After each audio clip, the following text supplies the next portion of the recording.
Today we are going to talk about the export settings in Shotcut for YouTube videos. To get the correct export settings is essential.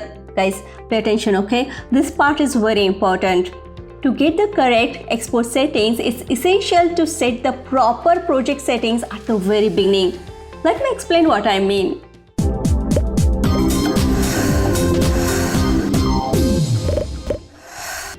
Hey there, welcome to my YouTube channel Vertical Darts. I'm Sanketa. When you open Shotcut, a window will appear. You can select the project folder where you want to save your project and give it a name. Under video mode, you will see various project settings options.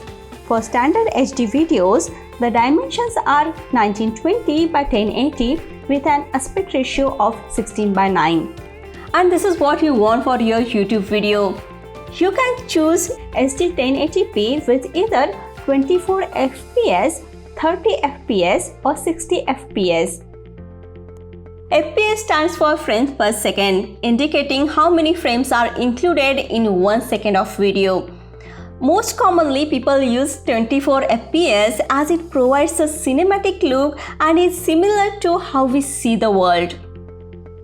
For creating 4K videos, the dimensions are 3840 by 2160 with a 16:9 aspect ratio.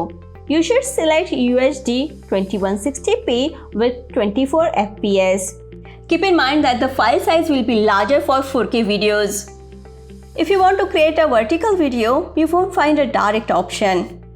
But no worries, you can click on Custom, then Add, and set the dimensions to the opposite of horizontal videos. For horizontal videos, the dimensions are 1920 by 1080. So for vertical videos, it will be 1080 by 1920. The aspect ratio should also be the opposite, which would be 9:16. You can choose 24 frames per second and name it vertical video. Then click OK. Choose the dimensions according to your video requirements and then start uploading and editing the footage. Now we will see the export settings. Click on Export.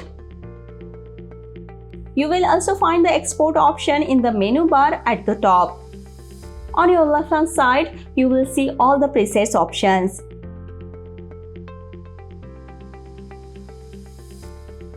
You can select H.264 main profile.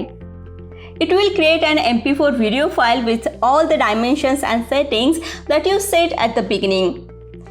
When you click on the Advanced tab, you will see all the details. The file format will be MP4. The dimensions will be 1920 by 1080 with an aspect ratio of 16:9.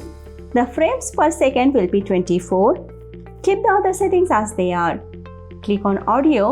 The sample rate will be 48,000 Hz, which is a standard audio setting. Then click on Export File and save it wherever you want to save it.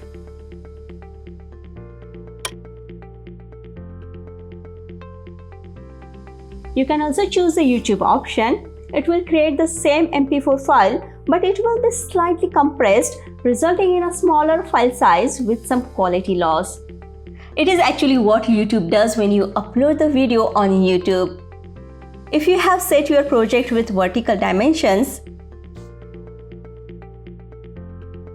select the same H.264 main profile to export the vertical video.